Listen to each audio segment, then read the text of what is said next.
What's up mga ka-chasers? Nakko, isang napakainit na naman na Saturday afternoon. Siyempre, nandito kami nakatutok sa mga sports balita. Maiinit ang mga ibibigay namin sa inyo dahil napakaraming nangyari in the past week lamang, the past 2 weeks. Siyempre, di kumpleto lahat kundi natin i-introduce ang aking mga kasama.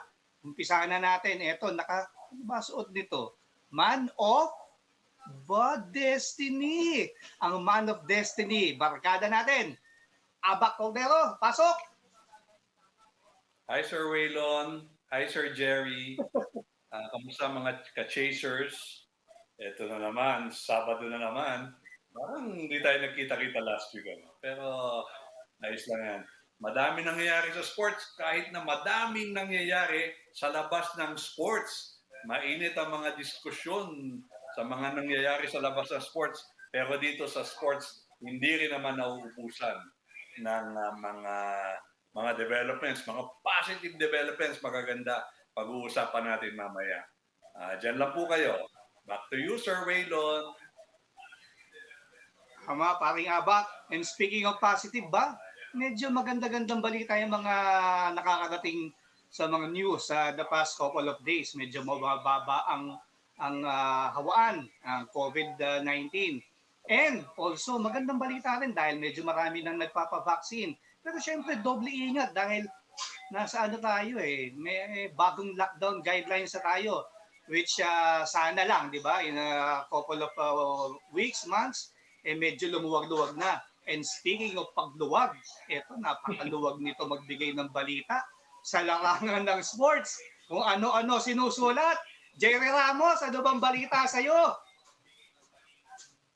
Ito, maluwag ang tornilyo.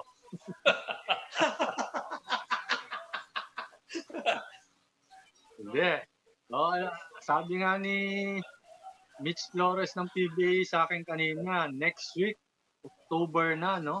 So, ang bilis ng panahon, ang bilis ng araw. Oo. 3 months na lang. December na and Christmas season na. Kaya ito, paspasan na natin mga ka-chasers. Fasten your seatbelt and sit back and relax. Diyan lang kayo. Tama. Relax lang kayo dahil kami, sagot namin ng sports balita nyo. By the way, ako po, Waylon Galvez. Siyempre, tumututok din sa sports balita sa mga nakang araw. Ito, bago natin umpisahan lahat, welcome muna natin yung mga barkada natin, mga ka-chasers natin ngayong Sabado ng hapon, dito lamang sa The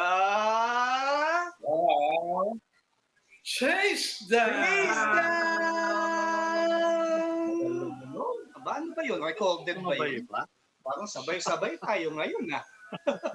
Pero yan, gaya na napangako. Ito, umpisahan na natin. Medyo marami tayong mga headlines. Ito mga pare, umpisahan ko ng headlines natin. Headlines ba? Magandang balita dahil Carlo Biado, aba, akalain mo bagong kampyon ng US Open Pool Championship. Pag-uusapan natin later yan. Ito naman, next up. Philippine Malditas. Aba, ito. Pasok sa AFC Women's Asia Cup. Pag-uusapan natin yan. Hindi lang ASCA, sa Malditas. Wow. Jerry? Hoy. Ayan, no? Hoy. Ayan na. Ayan, no? Sige. Ayan na. Carlo Yulo. Muling nakamit ng Gintong sa 2021 All Japan Senior and Masters Gymnastics Championship. Grabe, galing ni Kaloy. Yes, gold na naman. Yan. Nagka-rumble na Ito. PBA Playoffs. Paparating na. Ginebra at Phoenix magkakaalaman. Mamaya. Mamaya yan, no? Maganda yan. Ito pa. Pagkatapos ng 15 taon sa NBA, JJ Redick magre-retiro na. Grabe.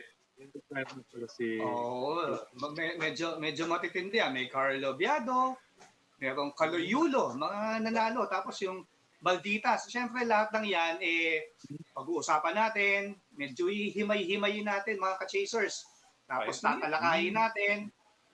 Tapos meron tayong guest. Ito, inaabangan to kasi maraming hi! Kinikilig ka, Jerry, ha? Kinikilig ka. Dahil makakasama natin ang utol ni Jerry Ramos, ang nawawala niyang twin brother, si Dwight Ramos, syempre. Makakausap din natin ang bagong interim head coach. Ito, Jerry, barkada natin to, paring apak. Coach Ariel Vanguardia. Kaya lahat ng yan, pag-uusapan natin. Guess natin sila mamaya. Pero bago yan, sige, eto na. Umpisa na natin yung first headline natin, first topic natin. Balikan lang natin. Carlo Biado, tinanghal na bagong kampyon sa 2021 US Open Pool Championship. Nasungkit ng ating, kababayan natin to. Matagal na to sa bilyar si paring Carlo. Ang titulo para kumpletuhin niya ang come from behind win laban sa Singaporean na si Aloysius Yap. Jerry Ramos, hindi mo ba ginawa ng story ito? Hindi ba kabatid ni James Yap to? Nanalo si Carlo Biado sa score na 13-8 noong nakaraang linggo, Manila time, sa Atlantic City, New Jersey. Ibig sabihin, Sabado nangyari yan sa hometown ko in New Jersey. Sa maagang yugto ng laban, medyo sumalengko ng konti si Carlo. 3-8 kontra kay Yap, pero nabaliktad ang laro para maging pangalawang Pinoy siya, second Filipino to win the US Open Pool title. Mga ka-chasers, alam niyo ba kung sino ang una na nakasungkit ng US Open title na yan? Alam niya, di paring abak, dahil medyo panahon niya to. 1994, the magician, Efren Bata Reyes. Siya yung huli. Biro mo, 1994, no? Efren Bata. Then ngayon, 2021, Carlo Biado in US Open. Marami naman tayong, marami tayong Q artists, kung tawagin sila, no? Na nananalo sa larangan ng billiard, sa bilyar. International. Meron dyan sa World 9-Ball Championships, ito sa US Open Championships, Pool Championships. Pero medyo matagal na yung, kumbaga, yung nagiging, nagkakaroon ng gap, kumbaga, doon sa mga nananalo sa atin. Meron pang time na puro babae naman, di ba? Ang mga nananalo, di ba sila Rubilin Amit, yung mga kagaya niya. Pero ito, tanong, mga ka-chasers, yes, tama, Jerry, no? Ngayon ko, Jerry, alam ko, isa ka din sa, nako-cover mo din yung bilyar, and also si Abak, natatandaan ko na, na-cover tayo ng bilyar sa, sa CCP. Kasama natin si Willie Caballes. And alam niyo na nangyari after ng coverage na yun. Eto, di ba madaming sumusulpot pero medyo nagkakaroon ng gap. Now, meron tayong Carlo Biado na nag-champion. Anong ibig sabihin na, Jerry, para naman sa sports na billiards na merong isang Pilipino uli na nag-kampiyon? Sige nga, Jerry. Yan, tama ka, Waylon. Dahil after nila Efren Bata Reyes, no, nag-boom yung billiards nung nanalo siya in 1999 sa World Pool Championships, no? Sinundan niya nila Django Bustamante, syempre. And then sila Alex Pagulayan, Ronnie Alcano, no? Tapos Dennis Orculio. After ng mga pangalan na yan, medyo lumaylay ang bilyar dito sa Pilipinas. And it just so happened na ito nga, muling ibinandera ni Carlos Yulo. Carlos Yulo. Carlo Biado. Ayos lang. Ang bilyar sa Pilipinas. Magandang senyalis na naman yan na para mabuhay uli yung sports dito sa bansa natin. No? Kasi alam naman natin na nagkakaedad na ng kaunti. Kaunti lang naman. Hindi naman. Hindi naman. Efren Bata. Hindi naman. Kaya nga. Kaya kaunti lang naman. Kaunti. No? Palisik na nga.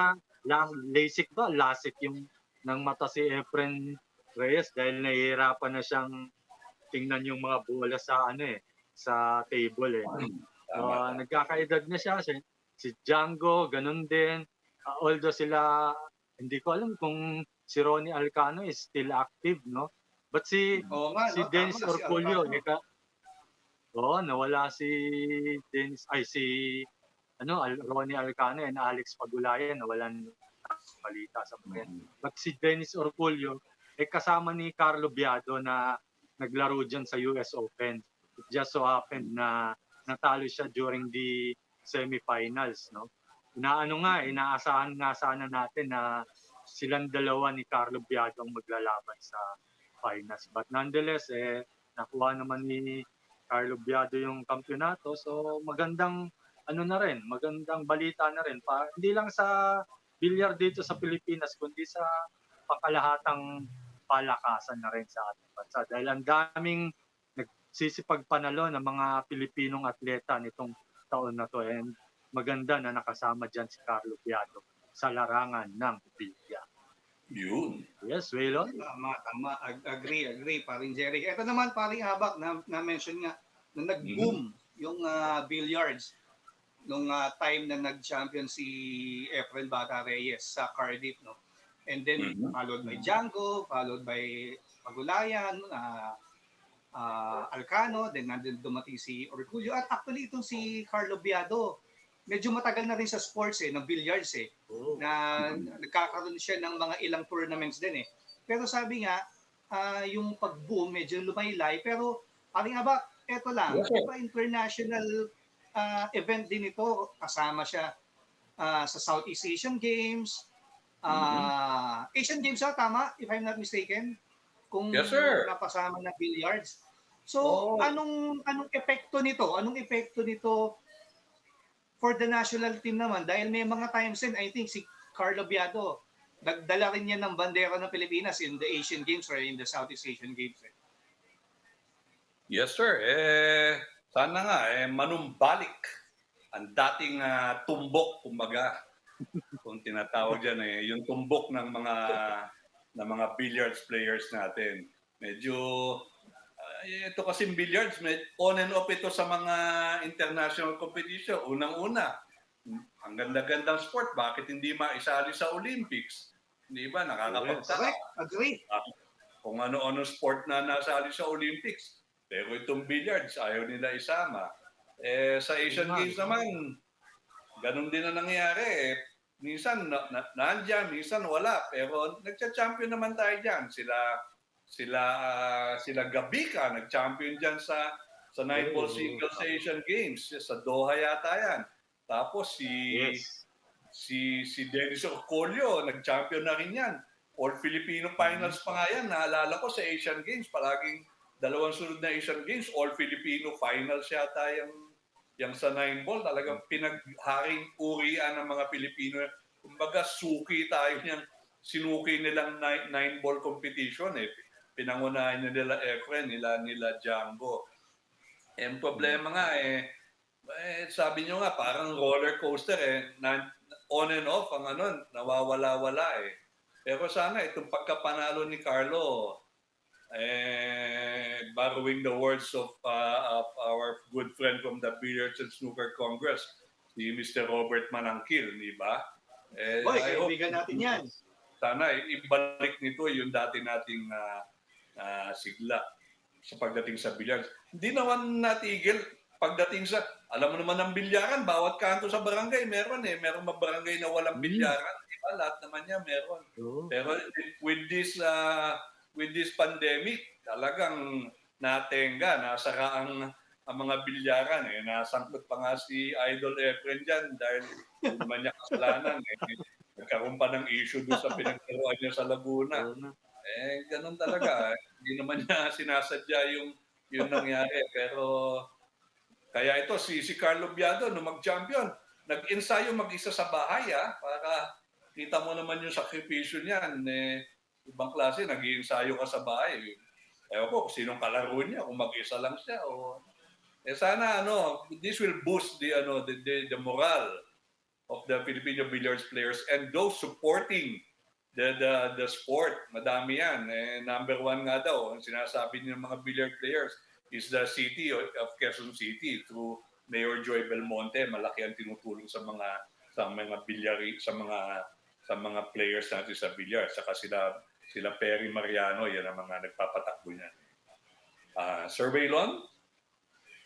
Yes, Sir Abak, tama po kayo dyan sa inyong mga binitawang salita. And agree ako, isa sa masaya dyan na manumbalik and excited na rin syempre na kumbaga more international tournaments, more titles. Kaibigan natin si Sir Robert Manangkil. Eto, talon tayo sa isang topic, paborito rin ng lahat to. Dahil after ng success natin sa Tokyo Olympics, syempre, after ng success natin sa Tokyo Olympics, syempre, ang Philippine Olympic Committee humihingi ng karagdagang 450 million. Ba, malaki-laki to, pare. Pare, baka may 450 ka dyan, ha? Tapuin na lang, 500 na. Para sa 5 international sporting events, I think next year to, no? Or until tama, next year. Kasi ang POC during their meeting nagsumiti ng additional budget request of 450 nga sa General Appropriations Act para sa preparasyon ng mga atletang Pilipino sa 5 major competitions next year, 2022. Ang request ay pinasa, of course, ni POC President Bumble Tolentino kay Senate President Vicente Tito Soto III, sa tulong nila Senator Sani Angara, House Speaker Lord Alan Velasco, at syempre ang Philippine Sports Commission Chairman Butch Ramirez. Ang paghahati-hatian, sabi, is paghahatian ng naturang budget sa 5 events na sasalihan ng Pilipinas. Ito, breakdown, pare. 5 million! 5 million for the Winter Olympics. Yan sa Beijing, February 4 to 20. Ito, 150 million for the 6th Asian Indoor Martial Arts Games or IMAG sa Bangkok on March 10 to 20. 10 million for the World Games sa Birmingham, Alabama, July 7 to 22. Sama kaya tayo dito. 270 million for the 19th Asian Games in Hangzhou, China, September 10 to 25. Ayoko dyan. At 15 million for the 5th Asian Youth Games sa Shantou, China rin, December 20 to 28. Ayoko din dyan. Doon ako sa USA. Saan ba yan? Sa Alabama. Namili pa no? Pero ito. Andyan si Carlo Biado, Aba, oo, pwede Saan kaya dito? Kasi ang IMAG, alam ko, may billiards yan yata, no? Yung World Games. Asian Games, World Games. Pero World ito Games, si Carlo additional Biado, 450 World Games, okay. Ito kaya, additional 40 million. Ito kasi mga events na to, may budget na to mga to ito palang taon na to, 2021, I think, na-approve na yan for the 2022 events. Kumbaga, additional 450 na lang na budget ang hinihingi ng POC sa pamumuno nga ni Congressman Bumble Tolentino. Paring Aba, kung ikaw ang Senado, ikaw si Vicente Soto III, at Yes, ikaw sir. din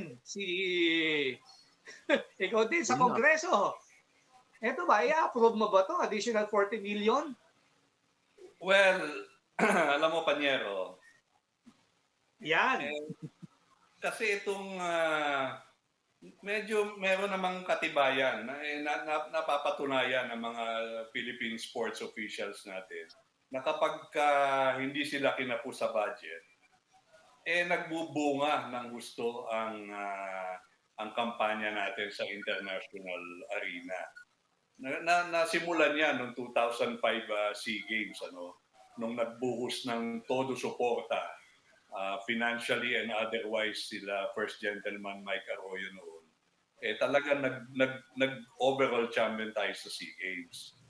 At naulit naman yan. Yung itong 2019 na SEA Games, ganun din. Pinagkagastusan ng milyones ang mga atleta natin para pumunta sa mga overseas competition and training.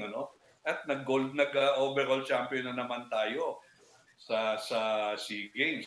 And dumating ang Tokyo Olympics, nakita naman natin ang resulta na pag ang top athletes natin nagtatagal sa outside of the country to train in a more conducive and sophisticated atmosphere and environment. Nakita niyo naman, umani tayo ng 4 na medalya. First time in the history na meron tayong gold medal sa Olympics. Kaya ang ano nila, Congressman Tolentino, the POC President, is siguro naman ngayon pakikinggan nyo na kami kung sakaling humihingi kami ng mga additional budget para dito sa mga atleta natin, because it takes a lot. Ang expenditure naman doesn't mean pang-atleta lang. Madami na ngayon, iba na ang labanan ngayon. May mga nutritionists na, mga strength and conditioning coach, kumpleto na ngayon, scientific na ang ano. But again, despite all the needs, I think this is not the easiest time to ask for an additional 450 million pesos. Isipin mo naman, 450 million pesos, kulang-kulang kalahating bilyon in this time of pandemic, kung kailan nangangailangan ng lahat ng tulong ang ating mga kababayan na naapektuhan nitong COVID-19. So, tingnan natin, with the support of madami naman silang kaibigan sa Kongreso, both Senate and Congress. So, baka pagbigyan, malamang yan, magkakaroon pa ng konting negosasyon. Yun lang, attorney. Salamat, no? I'd like to recognize my colleague from Parañaque, Congressman Cordero. Yes, sir. I agree with you, sir. I agree with you na medyo yung timing ngayon medyo hindi ganong kadali maglabas ng pera dahil nga sa sitwasyon ng COVID, no? And yun na rin siguro yung ibabato ko to my fellow colleague from Valenzuela City, dyan sa May Marolas, Congressman Ramos. Are you there, sir? Are you there? You with us, sir? Sleeping. Congressman? Sleeping. Sleeping in the plenary hall, ha? Baka, Congressman Ramos. Yung siyempre, yun yung sitwasyon natin sa COVID now Pero siyempre, kagaya nung nakaraang Tokyo Olympics, iba yung naibigay nung, biro mo, unang-unang medalya, gold medal for the Philippines, yung Hidilyn Diaz. Ngayon, sasabak tayo sa Asian Games, sasabak tayo sa Southeast Asian Games, meron pang World Games, meron pang Winter Olympics, meron pang Asian Youth Games. Aba, sa dami doon, may IMAG pa. Kung marami tayong pera for our athletes, baka marami din tayong maiuwing gold medals niyan. Ano epekto dito sa bayan? Parang Congressman Ramos. Aba, hero mo Waylon. Paring Abak. yes, sir. Nitong nakaraang Olympics lang kahit nasa pandemya tayo, pagkatapos umani ng mga medalya, lalo na ng gintong medalya, si Hidilyn Diaz, pagbigay ng malaking karangalan at kasiyahan yan sa buong bansa, di ba? Para, kumbaga, nakalimutan muna natin kahit panandalian lang na nasa gitna tayo ng pandemya. Kasi nagbunyi tayo, lalo na sa mga karangalang inuwi nila.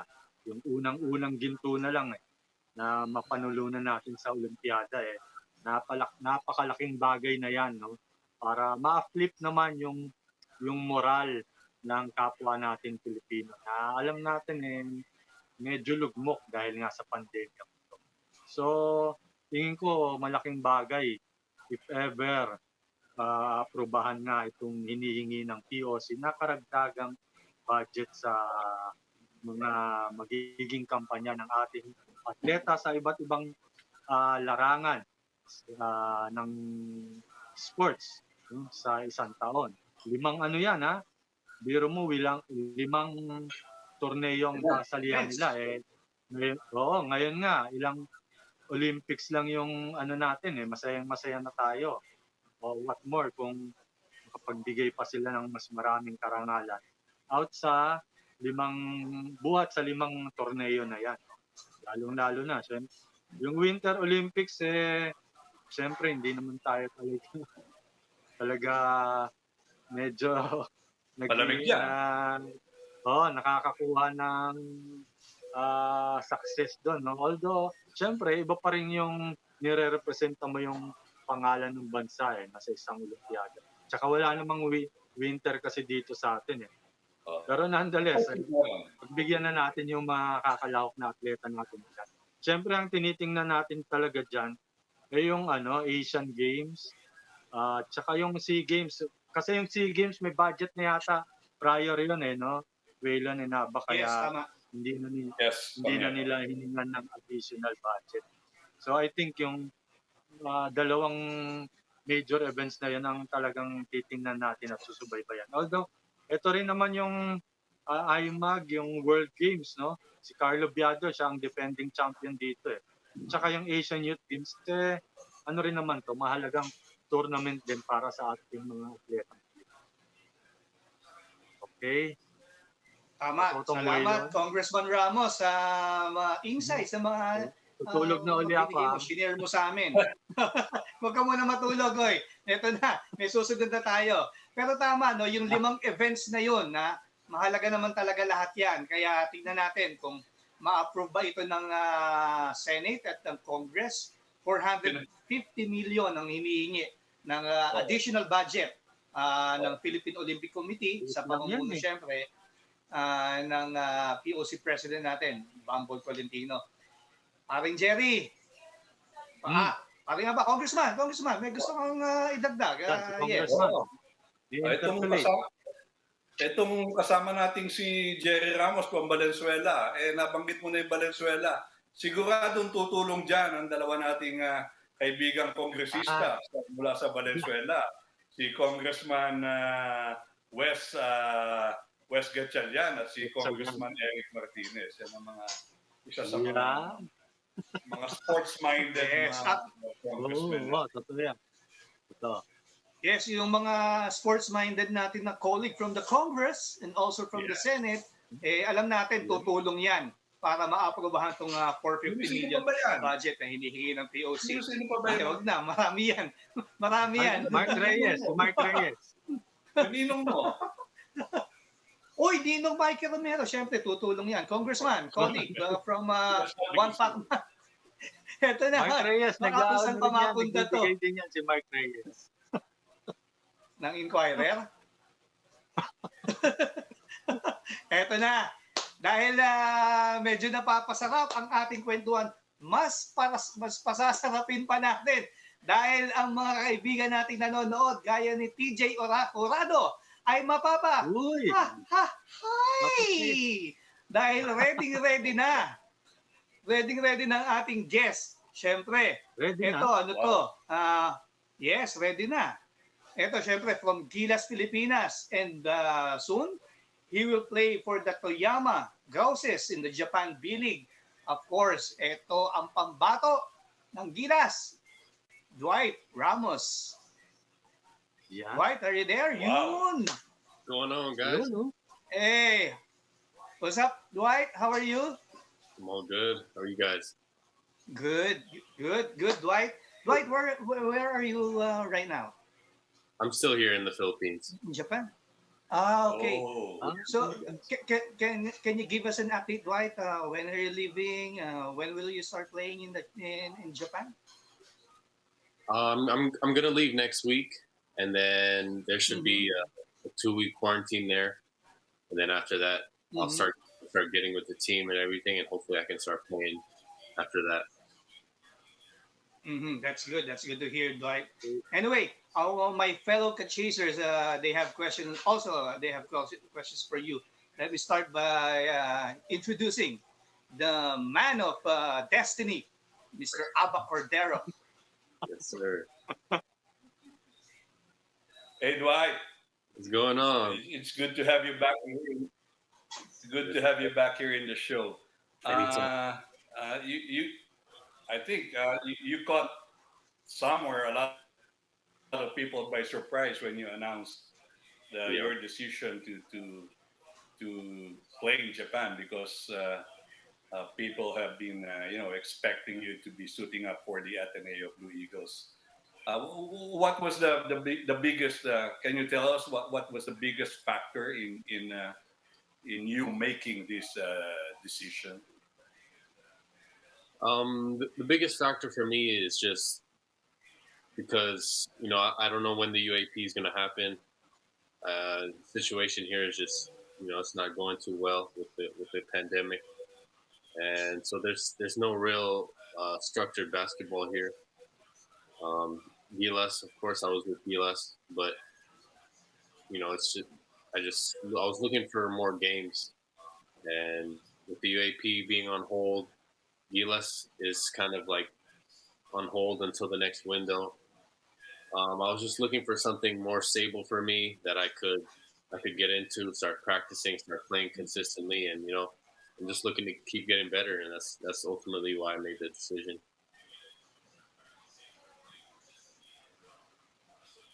Yes, and that's quite easy to understand your decision.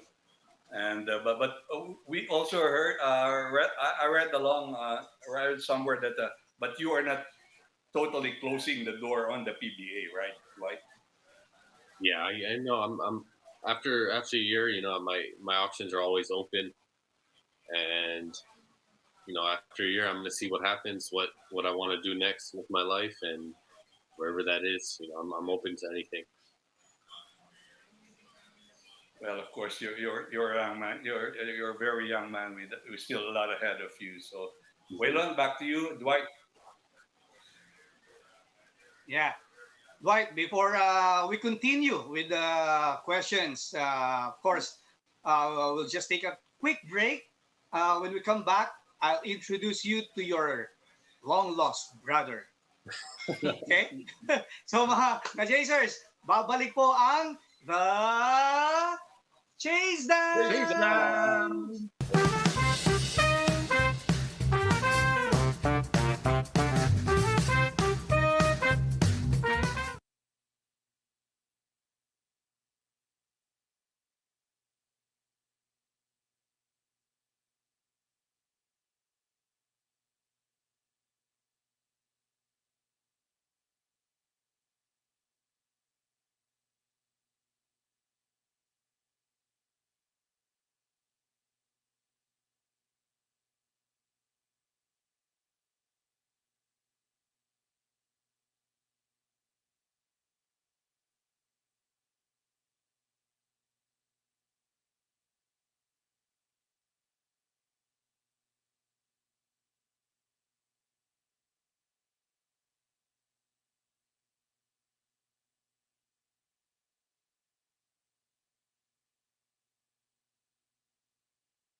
Okay, welcome back dito syempre sa paboritong tambayan tuwing Sabado ang Chasedown. Syempre, andito pa rin tayo mga ka-chasers.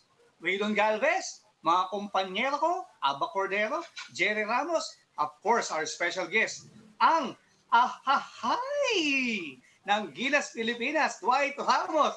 Dwight Ramos, you're laughing, ha, man? You're laughing. Before we continue, syempre, hindi kompleto ang The Chasedown kung wala ang ating Muse Mamshi. Ang very beautiful Riza Diaz. Riza, kita mo naman, ang ganda, ha? Beautiful, ha? Thank you so much. I learned that Dwight is here, so hindi ko pwedeng palagpasin. I just want to say quickly, good afternoon to all the chasers that are joining us. We hope that you're safe, you're healthy, and you're having fun, just like we are here. So the Chasedown. Dwight, how are you? I'm good. How are you? I'm good. I've been stalking your Instagram, and I found out before we go back to the questions about you playing overseas. You recently got correct me if I'm wrong, LASIK on your eyes. Yep. Oh, okay. So tell me about it. Tell me about the process, because look at Jerry. He's been needing some treatment for his eyes. How bad were your eyesight before? Because you've been playing on, like, you have a 20/20 vision. Were you wearing contact lenses all this time? I was wearing contacts because my vision was really bad. Like, out of all my friends, they would laugh at me. My glasses were so thick, and then every time I take off my contacts or my glasses, I literally can't see anything. So when I got the laser surgery, it was like 5 minutes per eye, 10 minutes, I'm done. And right after, I could already see, like, everything was so clear. So changed my life. Wow. That is, like, I was about to say, that is going to be like life-changing and a game changer for you. So the recovery time didn't really have any, because you said, like, after a few minutes or an hour, you're fine? Yeah, after I just got home, I went to sleep, and then the next day everything was all good. I think I just had to sit. I couldn't work out for like 2 or 3 days, but after that, I was all good. Everything was perfect. And how is the world now with your brand new vision? When I'm driving, I can see everything on the road. Everything's so clear. I can read all the signs finally, and yes, everything's great. Oh, wow. I am so happy for you. Just dwelling a little more on this, because it's such an interesting thing. A lot of people have poor eyesight. Were you born with it, or was it hereditary? Like, your parents also had bad eyesight? But my parents wore glasses, but mine somehow just, I think it was because I was probably playing Game Boy too much when I was a kid. But like, it just, my vision got so bad. I started wearing glasses when I was in second grade, and then from there on, I just kept wearing glasses. So finally, I can live without it. Yeah, but you look good in glasses anyway. So, what was there any time when your poor eyesight got you in, like, real trouble? Would you remember, like, an occasion? Would you like to tell us a story? No. Like, for example, you said you can't really, like, see street signs. You perhaps took a wrong turn and it got you into trouble. I just know probably the worst thing about it is, like, if I go sleep over at my friend's house, I have to, once I take my contacts off, like, I need to go to sleep, because after that, there's nothing I can do. Like, I can't see anything. And when I'm playing basketball, sometimes I'll get hit and the contact will fly out. So I'll have, like, one eye open. I'll play with one eye until I can go to the bench and put a new one in. But yeah, those are really my worst troubles with the contacts and stuff. Oh, we're so happy now that your eyesight is fixed. Jerry Ramos, I'll lead him to the next question, because maybe he has more. Look at him wearing those glasses. Although he looks good in them glasses, and Waylon does too. But maybe you could influence them in taking this LASIK surgery. Hmm? How much? How much? Yun. That's the problem. That's no because okay, just to butt in the conversation about it, I've researched about it too because my eyesight is also not as good as people think they are. I try to pretend that I can read sometimes, but I'm just trying to guess the Yeah. stuff that I'm reading. But it costs like a little over $1,000, right, Dwight? Yeah, I think For both? it should be like 60K here, something like that. 60K, but Wow. still is cheaper here in the Philippines compared to, Mhm. let's say, abroad states. Yeah, for sure. And we have good doctors here. Mhm. Jerry has more questions. Go ahead, Jerry. Kayang-kaya You dito. know, Dwight Ramoses have bad eyesight. So Yeah. But good looking. I wasn't surprised that you have a bad eyesight. And did, did you go together with Coach Tab? I think Coach Tab also had his eyes LASIK recently. Yeah, I recommended Coach Tab to go there, and then he got it done. Mm, I was happy for him too. Mhm. mm. So that he could give you more playing time. Anyway, hi, konnichiwa, Dwight. Oh, Have you already talked to any of your teammates or your coach in Toyama since you're still here in the Philippines? Yeah, I still talk to them. They call me on the phone. They send me the game film of their preseason games that I can watch. And I met with everybody before I was signing, so I kind of know them all, and they're all pretty friendly for me. You like Japanese food like ramen or uh, Sushi, sushi, yung ano? Sushi for Sushi, sure. maki, sushi, yeah, sushi. sushi. Sushi is my favorite food. Sure. Oh, your favorite. Favorite. So Wow. you'll be at home in Japan, huh? I know I should fit in. Should fit in pretty good. Huh? Uh-huh. Okay.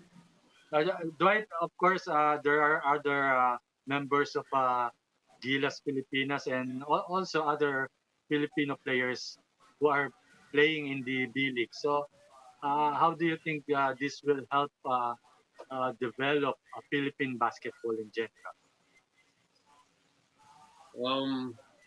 I think it's just like sort of on a personal basis. Um, each player is going over there with their own circumstances for their own reasons, and eventually, as long as everyone keeps improving, whether it's here or in the Philippines, Philippine basketball is always going to be going up. It's always going to be on the rise. So it shouldn't really matter too much where you're playing as long as you're actually playing, you're practicing, and you're getting better. I think that's just the biggest thing with all of this. Mhm. Okay. One more question, Dwight. Did you consider other options, of course, other than Japan, like China, Korea, or even Taipei or Um, Europe, maybe? yeah, I kind of looked at everything. There wasn't really anything from China for me. Korea is not open until next year, I think, for maybe the Filipino imports. But yeah, it was really I was looking towards either Japan or I would stay here, wait for Ateneo, and play with Gilas. Those are really my two options here. And yeah, I just thought about it pretty long and hard, and came to the decision to go to Japan. Okay. Domo arigato, Dwight, and good luck. Now I gotta start learning. okay, Waylon, go ahead. Hey, Dwight. Arigato gozaimasu. Ooh, Yan ka na good, naman. good. Dwight. Dwight, of course, playing in Japan, it will surely improve your game, your skills. So what part of your game are you looking forward to, improving? Then come back here, be a better player. Hmm. Well, the Japan teams, they have more than one import on each team, and me playing against the Japanese locals also should be pretty good because I know they're pretty good in basketball too. And it's just kind of a change of scenery for me. I played in the States, played against the American players. I played here against the Filipino players, and I think playing against a different scenery of basketball should definitely improve how I play, and just getting to practice and play a lot of games like that. I should definitely come out a better player than I am going into the year. Mm-hmm. Of course, Dwight, you're a big part of the Gilas Filipinas program. So, will this affect your practicing with Gilas, and they have tournaments coming? Will there be a conflict with your Japan schedule? I think, well, for me, the biggest thing is I have to look at the windows and the games and see how that's going to play out, because obviously the window's coming up already, and with the quarantine and the travel restrictions, it's unsure of what's going to happen Mm-hmm. with the window. And I'm looking at those things before making the decisions to come back or not. But as much as possible, I want to come back and play for Gilas. I'll practice with them.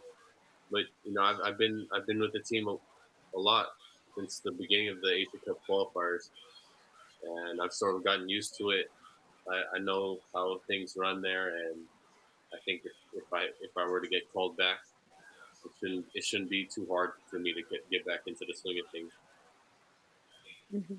Mm-hmm. Mm-hmm. Dwight, just a last one. This one is from your millions of Dwight fans. Do you know about how does it feel? And do you know about your moniker, Saint Dwight? And Saint do you know who Dwight. gave it to you? Saint Dwight, huh? Yeah, I know. It all came from the video when I was in CDO, and someone was praying on my back when everyone Uh-huh. was everyone was crowding the storm the court and everything. So it was really fun. Then after that, I think that's when the Saint Dwight finally came out. Hmm. Mm-hmm. Wow, Right. yun pala In yun. Tagalog, it's called, they made you poon. Poon. On. On. Poon. Ginawa kang poon eh. Anyway, Dwight, No, I good luck in Japan. Arigato gozaimasu. Thank you guys. Yeah, Yeah. Risa, back to you.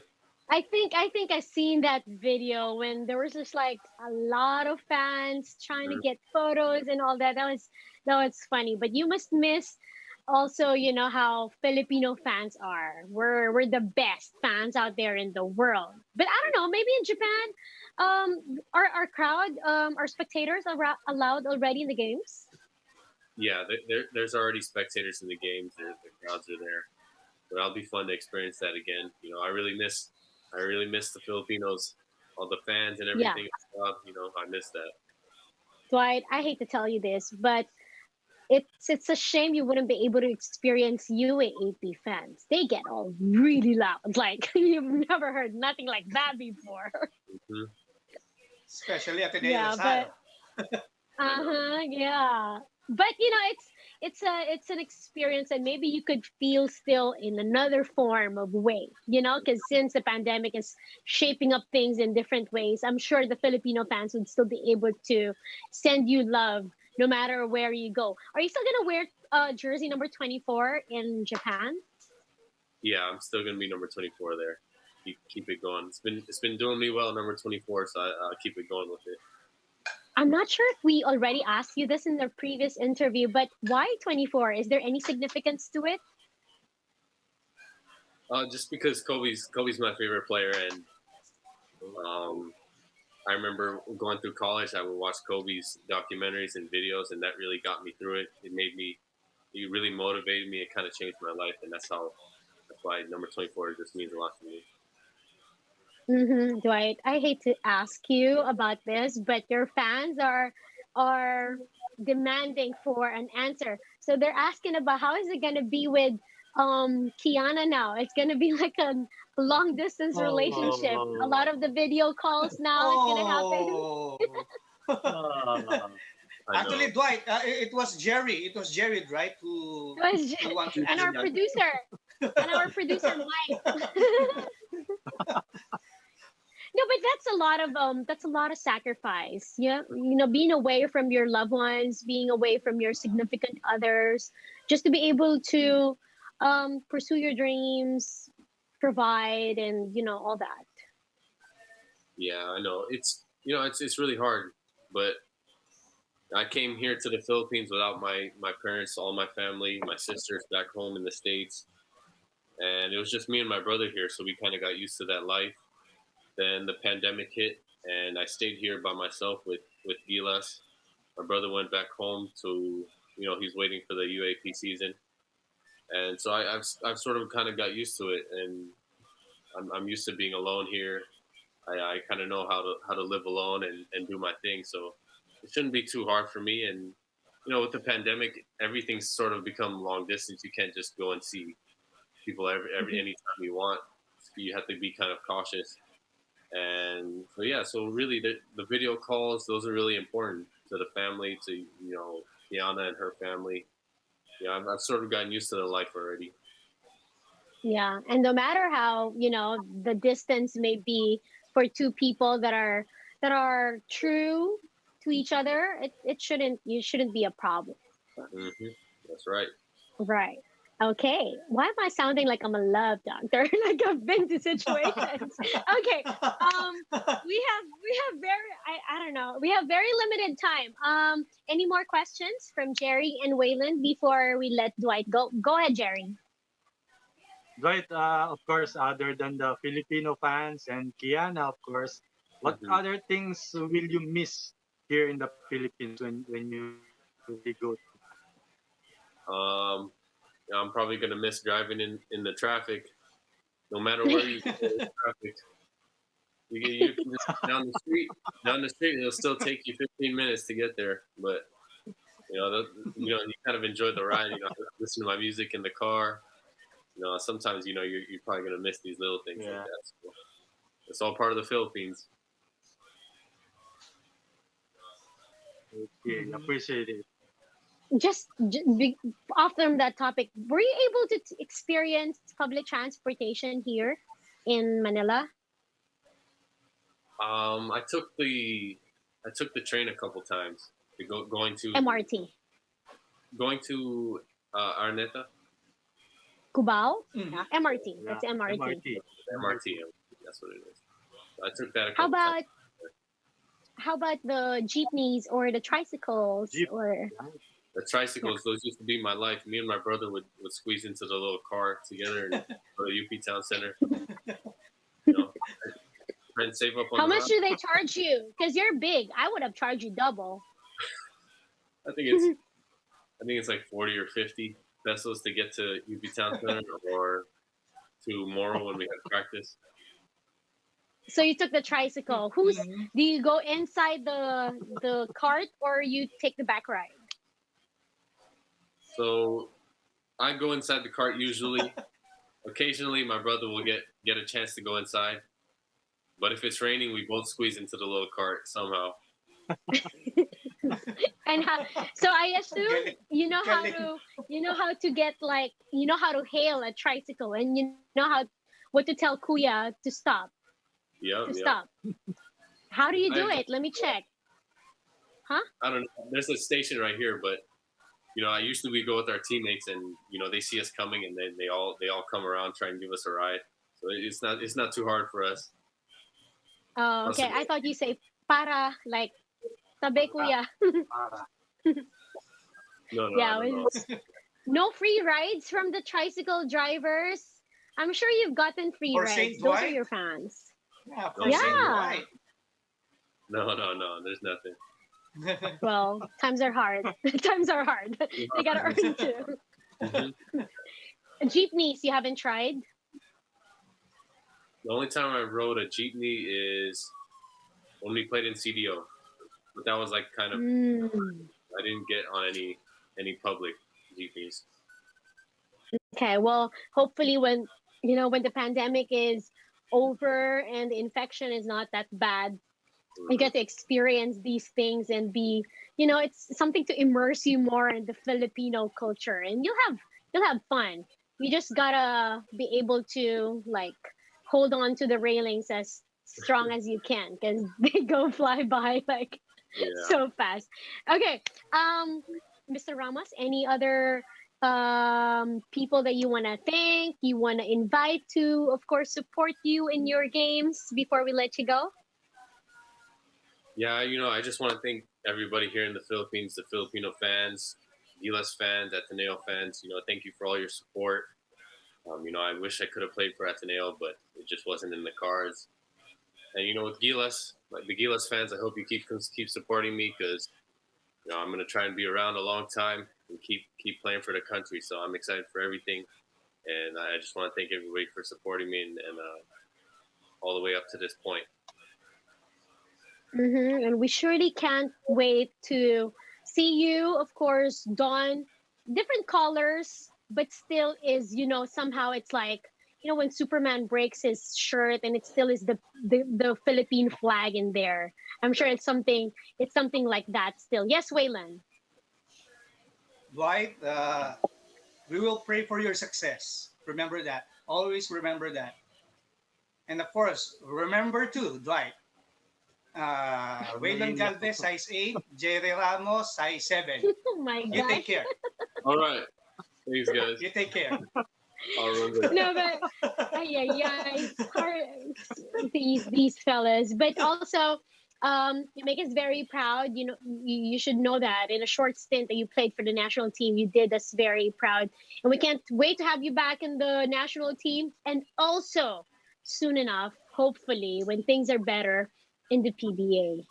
So Sweet. Mr. More Than Meets the Eye. I love the Instagram profile. Thank you. And congratulations on signing. Thank you, guys. Okay. Say thank you in Japanese. Domo arigatou gozaimasu. Thank Domo you. arigatou gozaimasu. Oh, I got to practice a little. Okay. Salamat. Salamat then. Salamat. Salamat. There we Okay, go. bye. Bye.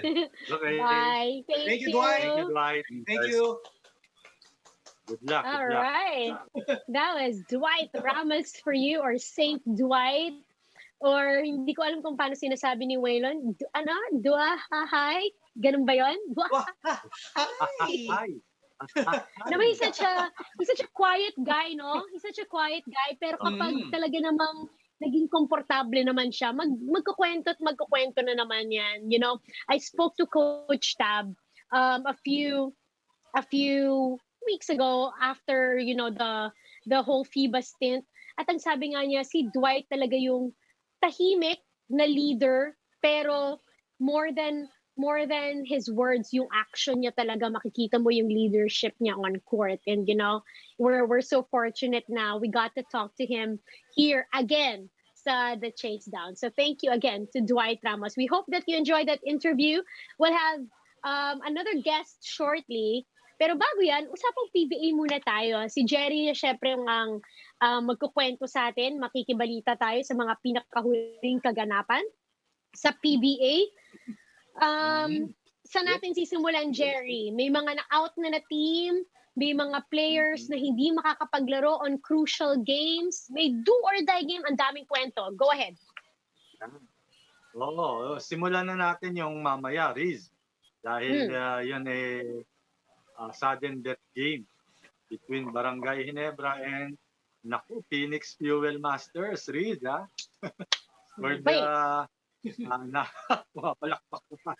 Number 8 and Ready na si final. Risa eh. Quarter finals square. Mamaya yan.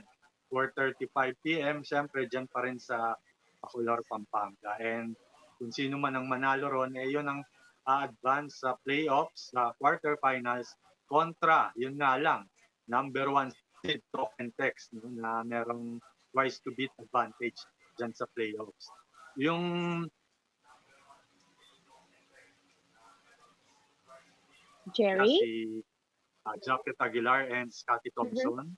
Samantalang ang Phoenix naman, unfortunately wala rin si Vic Manuel. Puro mga nasa injury list yan, dalawang yan.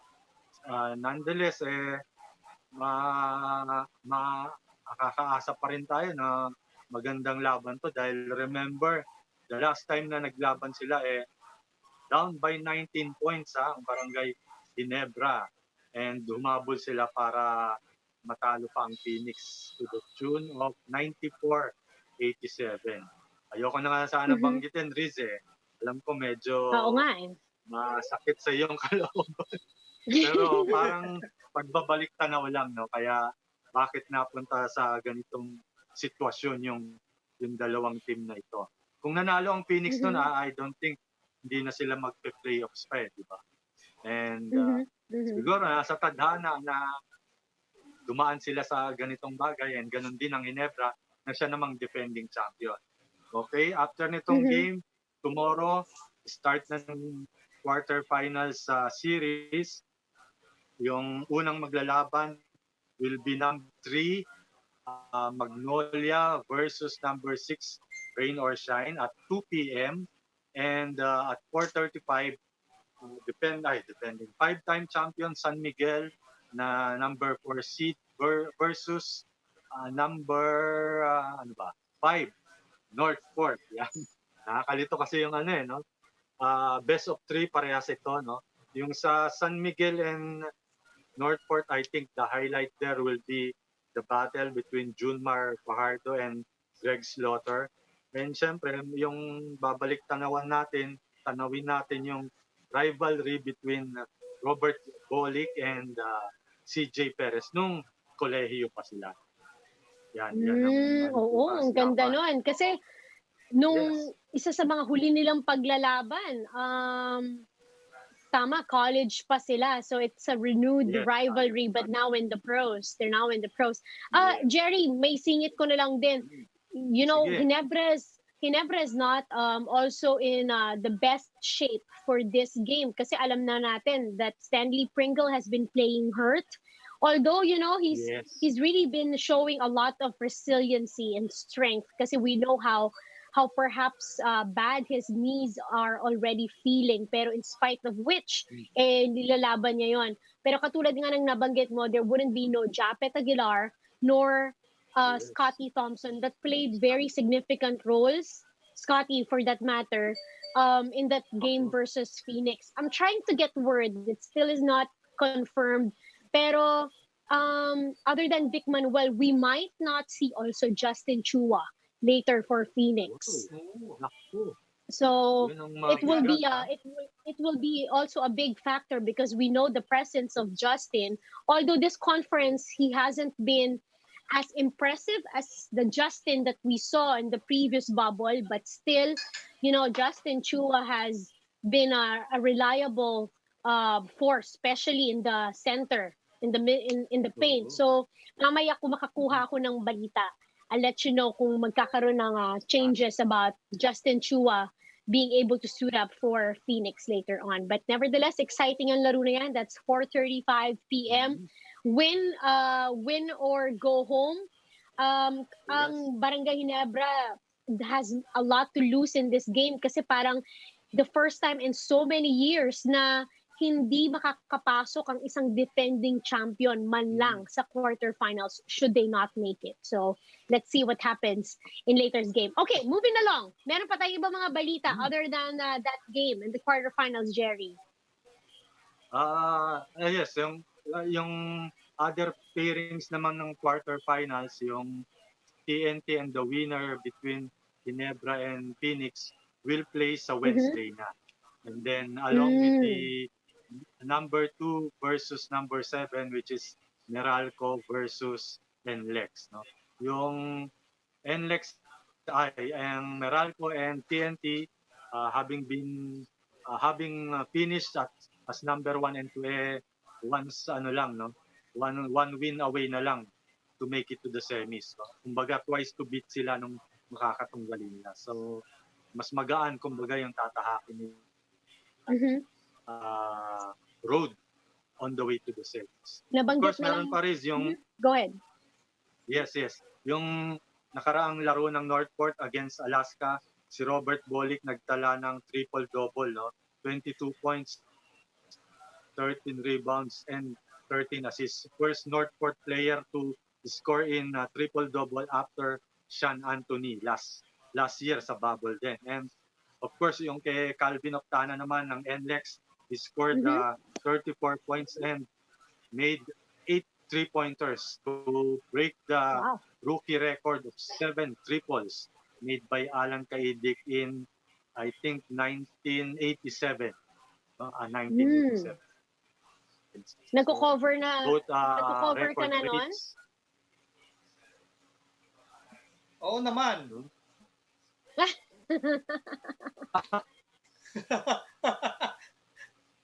Pangonan lang ang nagbigay niyan. Yung chief statistician ng PBA. Okay. Alam mo kung sino nagko-cover na noon na nami-miss natin? Siyempre si Zaldi Perez. Yan. Palakas si Pare, Zaldi tama. para soon. Oo naman, Oo, tama.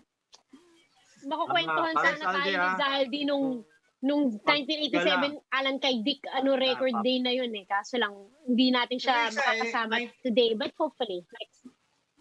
1975, yung nagbukas si PBA, nandun na si Saldi, di ba? Parang Saldi, tingnan mo, nangingiti-ngiti sa kwarto niya yan ngayon eh. Correct. Natatawa yan, natatawa ngayon yan. Tatawa. Yeah, but wow, impressive showing talaga by the rookies. And I was reading the stats sa mga leaders and points. It's no surprise you see rookies in the top list, and not even in just points sa ibang categories din. It's really an interesting and a more exciting season dahil sa kanila. On a less, of course, happy note, dahil nabanggit na rin ni Jerry ang Miralco, nakikiramay po kami sa pamilya po ni Raynel Hugnatan. He lost his mother, and so we send our condolences. Ganun na rin po sa pamilya po ni Coach Chris Gabina of Rain or Shine Elastic Painters. Tama. Ayan. Condolence. Nakikiramay ka. Oo, alam natin na it's not easy for them to be away from their families and then suddenly would hear news like this and then biglang lalabas. Tapos, and now kailangan nilang bumalik as soon as they can. 'Di ba? Kasi nga may mga trabaho sila. So, ang aming pakikiramay sa ating mga kapamilya sa PBA who lost, of course, their loved ones. Yes, Waylon. Total, yung topic natin is pakikiramay. Sa family lang din ng Joel Galvez family, sa pagpano, syempre, ng tita namin. Tita Jo, of course, mahal namin yan. And sa mga pinsan ko, Gian, Janina, Jay, we'll always love you, no matter what. Kahit wala si mami nyo, Tita Jo, we love you guys. Condolence. Okay, let's of course take this opportunity to always be grateful for all our days na binibigay sa atin, 'di ba? Ng poong may kapal and the loved ones that we are of course with each and every day. Okay, moving on to another topic. Ito talagang love natin. Jerry, kwentuhan mo naman kami kasi alam ko ang Gilas Pilipinas women nasa Amman na, nasa Jordan na sila kasama si Coach Pat. Tama. Yes. They are in Amman, Jordan for the FIBA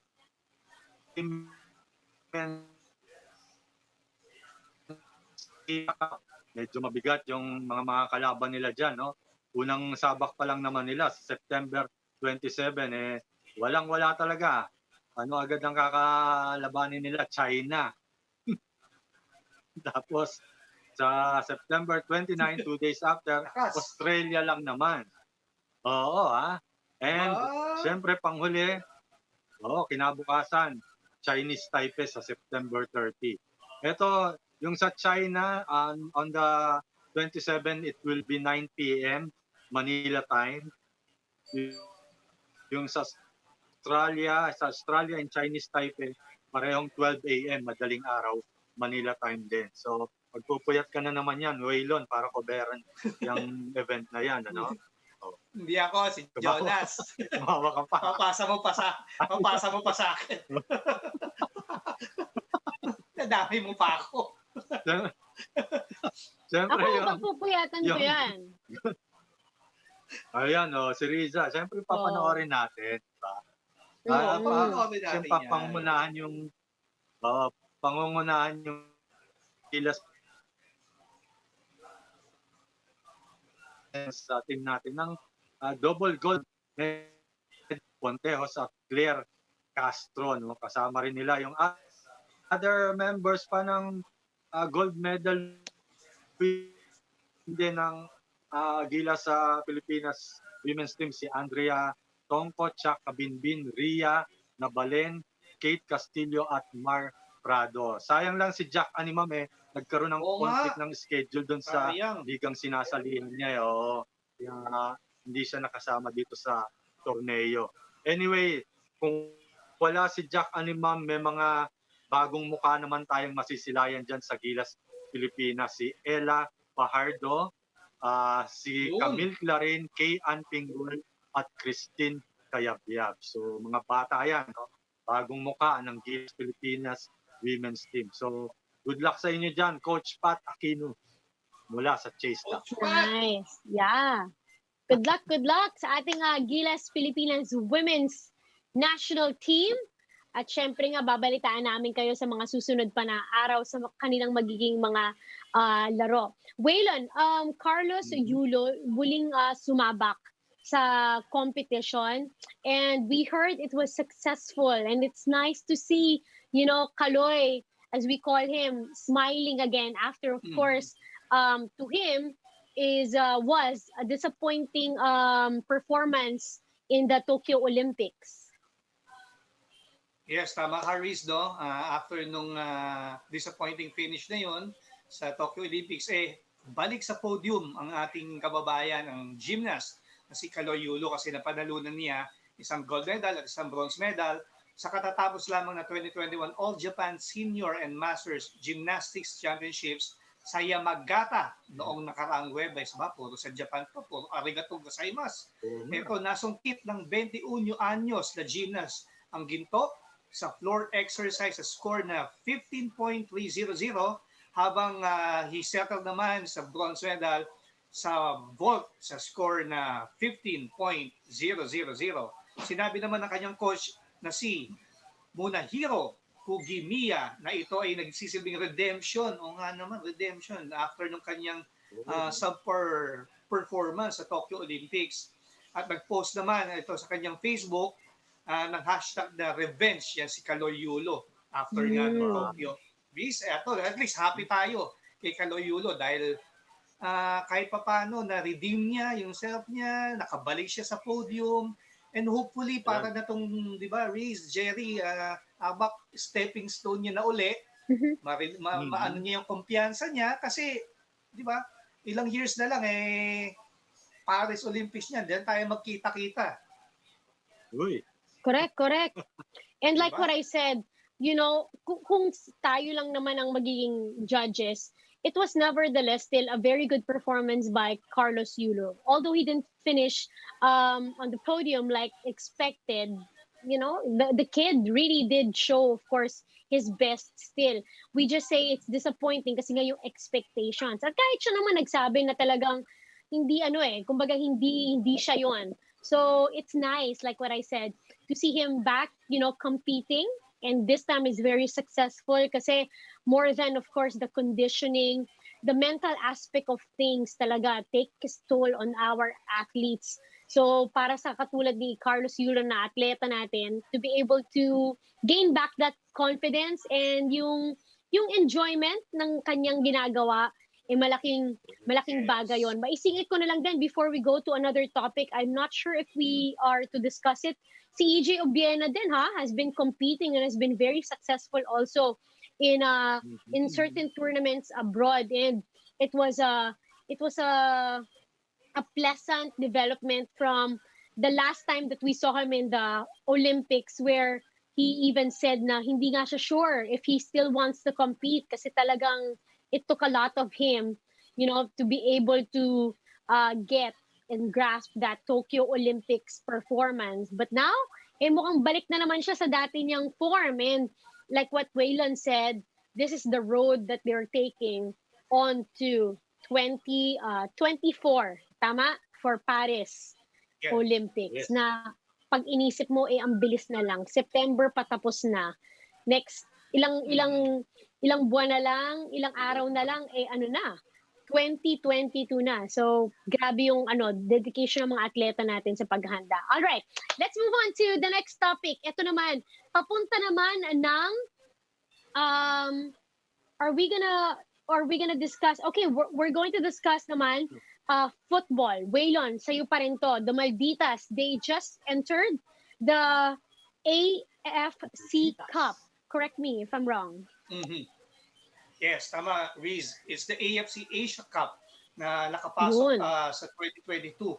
Ang ating Malditas, ito yung babae naman na football team natin. After talunin ng Philippine team, ang Hong Kong sa score na 2 against 1. Si Chandler McDaniel ang umiscore ng winning goal sa 87th minute para makapasok ang Pilipinas sa AFC Women's Asia Cup sa ikalawang sunod na pagkakataon ba? Second time na ito.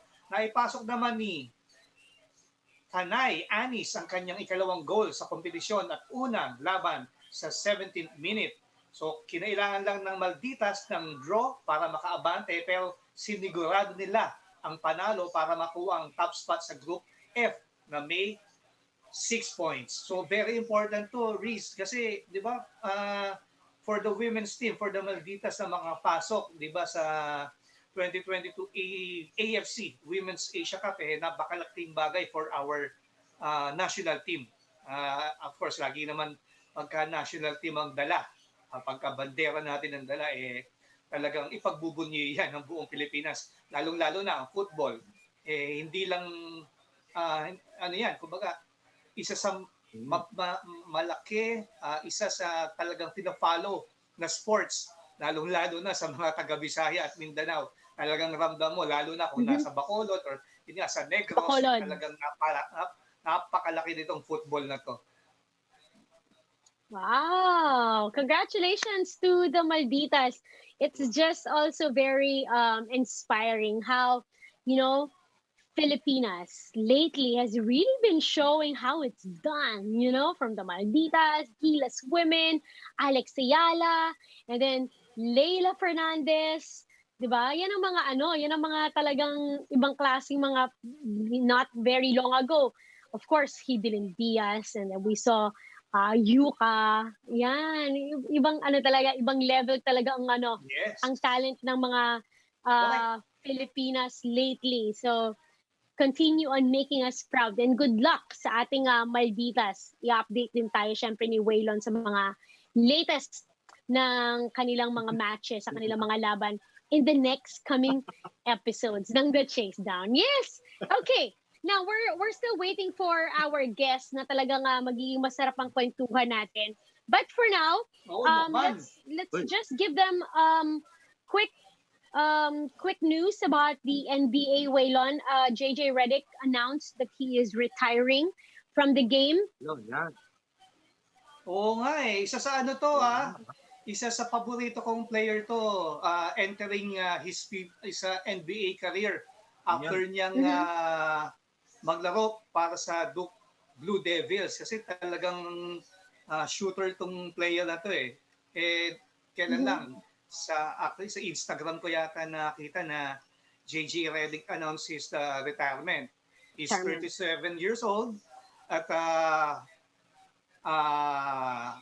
nag-announce siya ng kanyang retirement after ng 15 years, 15 taon na career sa NBA. Marami siyang pinaglaruan JJ Redick has been named as the Associated Press Player of the Year.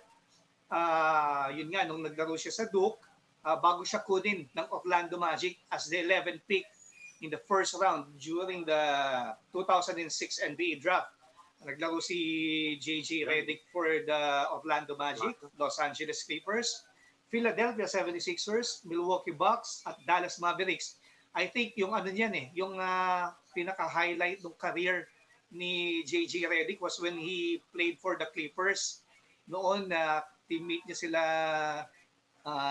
Chris Paul, DeAndre Jordan, sila yung Love City doon mga kung tawagin.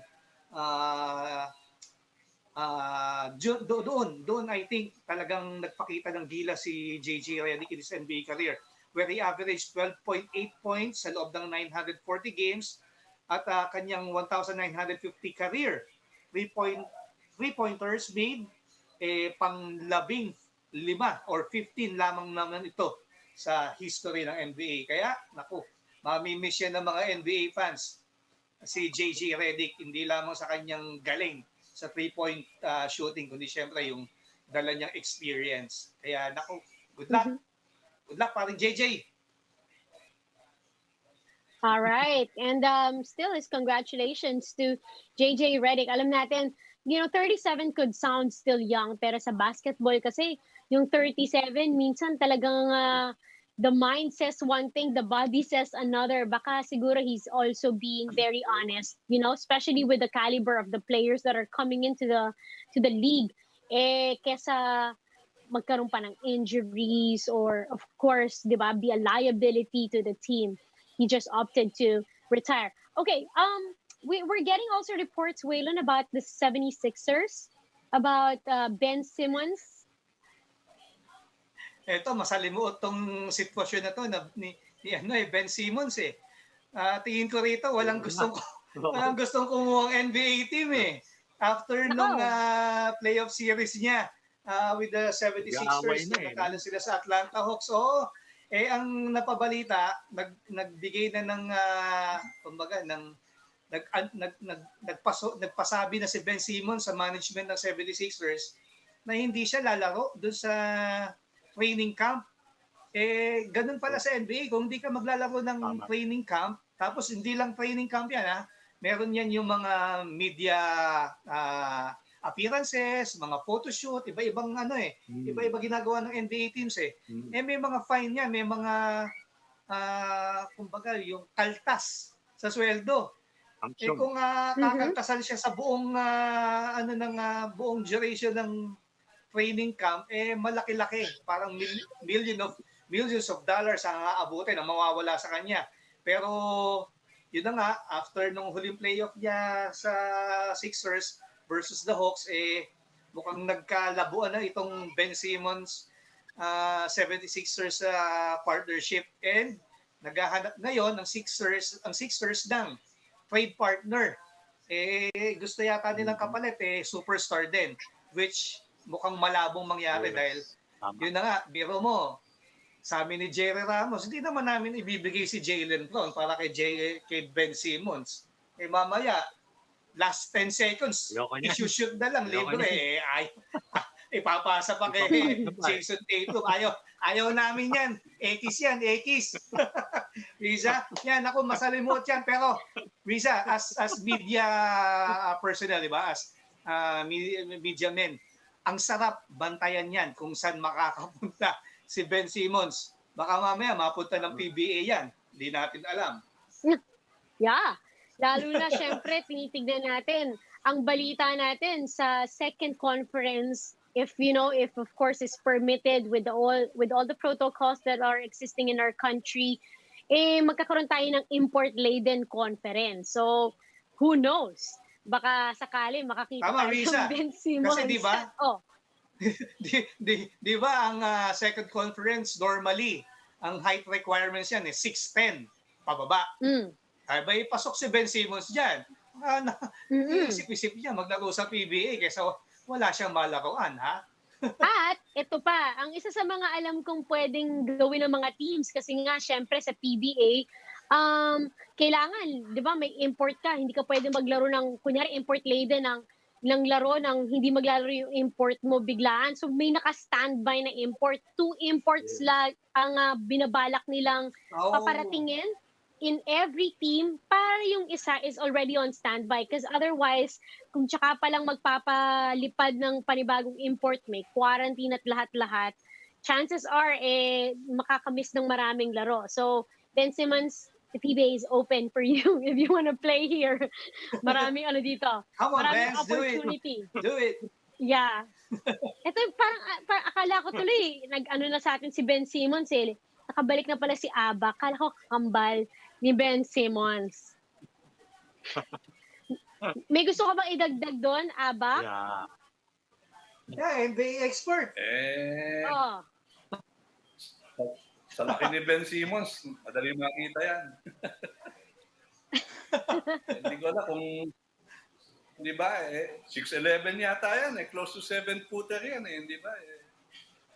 Paano, hindi ko magtataka ka din, bakit parang tinatanggihan niya tong opportunity na to. Sabagay, bata pa naman siya, wala pa yatang 26, wala pa yatang 25 pa lang yata yan.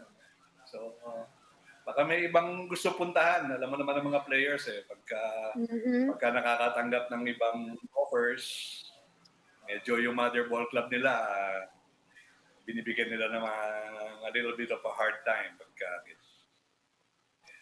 Right. Okay, before we would bring in our guest, very quick, pasadahan na natin tong writer's block natin para mamaya dire-diretso na tayo sa ating bisita. Since of course we already have our complete cast here. Sa ating writer's block, unahin ko na dito si Jerry kasi this is about what Jerry, I think you wrote on Spin. Coach Pido saying, of course, Greg Slaughter has something to prove. And that's something that we would want to see come quarterfinals. Katulad nga nung nabanggit ko kanina, Riz, no, isa sa mga sidebar nung San Miguel versus Northport quarterfinals game series, itong matchup ni Greg Slaughter at ni Junmar Pardo. Alam naman natin, college days pa lang sa Cebu, talagang magkalaban na yan. Until they came over dito sa PBA, naging San Miguel Beerman tong si Junmar Pardo. Si Greg Slaughter naman initially napunta sa Barangay Ginebra at nagkaroon sila tinuloy lang nila yung rivalry nila from college to the pros. But now that Greg Slaughter has been traded to Northport, siyempre mas gusto niyang patunayan o ipakita na kaya pa rin nilang manalo.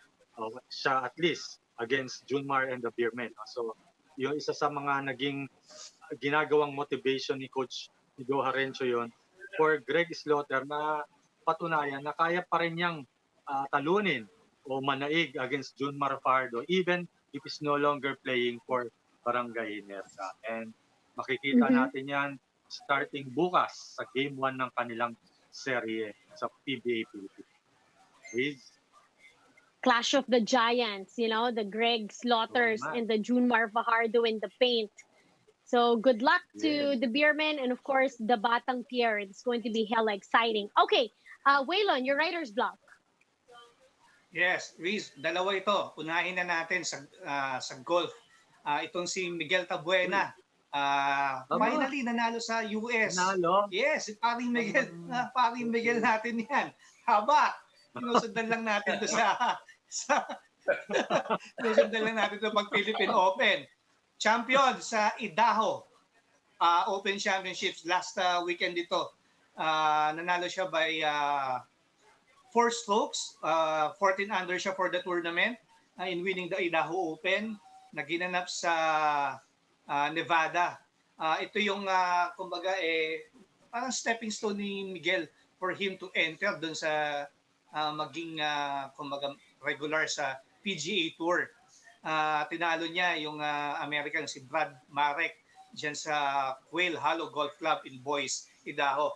Ang next kasi diyan kay Miguel para siya dun sa target niya na makapaglaro sa PGA Tour sumali dun sa tinatawag na Corn Ferry qualifying tournament. Alam ni paring Abak yan. Minsan, dumadayo kami mga tawag dyan, Riza, Jerry, Q school. Pag ikaw nag-Q school ka, ibig sabihin, target mong magkaroon ng tour card. Meron kang PGA. Makakalaro ka sa PGA. Ano lang medyo sinama lang kami ng palo ni Abak, kaya hindi kami nakapasa sa Q school. In other words, bagsak kami. School bukol kami sa Q school. Etong Corn Ferry Q school ni Miguel na gagawin in late September, I think September 24 ang kanyang tournament. Ito naman, Reese, lipat naman tayo. Larangan naman ng boxing. Boxing. Ito, Sige. alam ni ano to eh. Yes. Yes, alam to ni paring Abak saka ni paring Jerry. Dahil mga veterano na tong boxing writers eh. Yung WBC, which is the World Boxing Council, Ano ba yan? they ordered Ano? si Nonito Donaire, ang champion, to face itong, siyempre, isa pang Pinoy natin na pinagmamalaki, ang interim champion sa bantamweight na si Raymart Gabalio.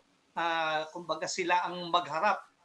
Nakausap natin recently yung handler ni Raymart Gabalio ng Sandman Promotions na si JC Manangkil. Ang sabi niya, ano to kumbaga, if I'm not mistaken, Abak, Jerry, ano to, mandatory fight na to Kaya in-order ng WBC.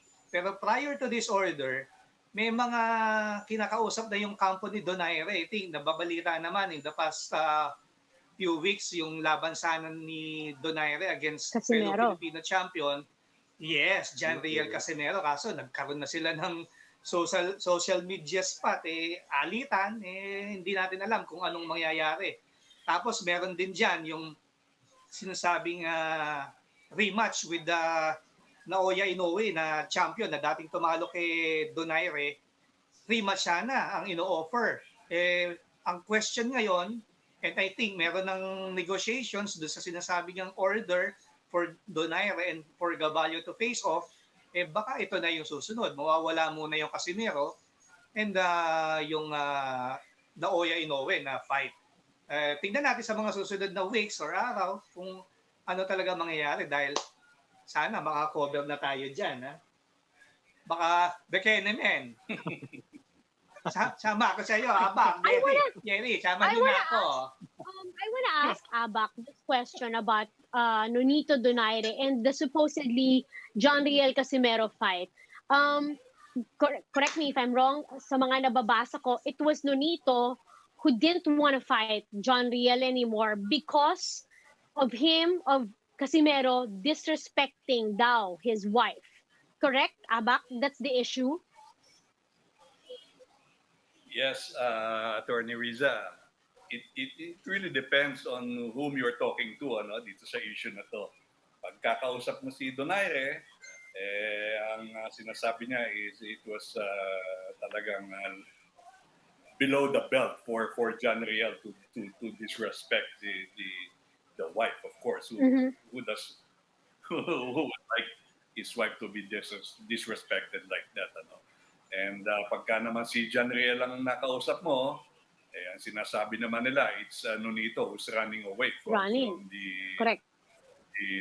fight. So, well, whatever it is, sana magharap sila. Let them prove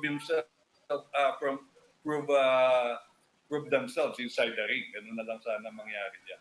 Mm-hmm. Yeah, it's the same thing I read. Some fans are saying Nonito could be trying to dodge fighting Casimero for some other reasons other than, of course, the whole spat that happened in social media. Jerry, ikaw, your thoughts? You've been covering also Nonito. Alam naman natin na talagang ang tinatarget ni Nonito Donaire Jr. is a lucrative rematch fight with Naoya Inoue. Kasi mas ano yun mas tingin niya mas ano ng fans yun, no? And alam naman natin na naglaban na sila in 2019. Although natalo si Nonito Donaire by unanimous decision, still it was a very competitive fight, no? Kung hindi nga lang bumagsak si Donaire in I think 11th or 12th round ba, Abak? Either of the 2 rounds, no? Mas naging close pa yung resulta ng laban na yon and it could have really gone either way.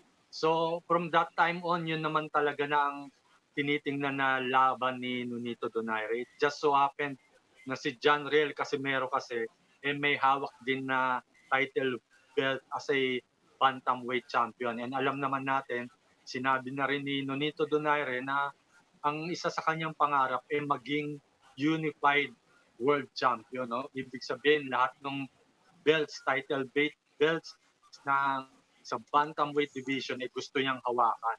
And for that to happen, kailangan niya ring dumaan against John Real Casimero. Kaya nasama kumbaga sa equation yan si Casimero. Initially talagang yun na nga maglalaban na sana sila last August 14, but yung mga nasabi nga ni Abak na rason, yun ang naging dahilan kaya hindi natuloy yan. Eto, nagne-negotiation na naman sila recently, but I learned sa mga reports na lumalabas, merong internal strife within the camp of Casimero. Kaya hindi nila mapirmahan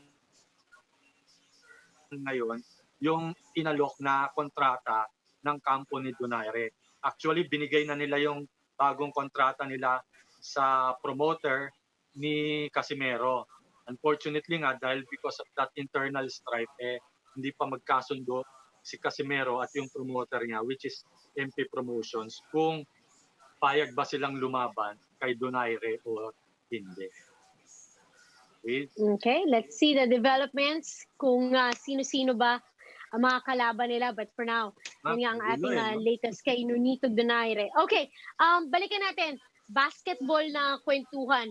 I was about to ask Aba Cordero to lead us in the topic about Jason Brickman, who's announced that he is going to play for a league in Taiwan, the T1 League sa Taiwan.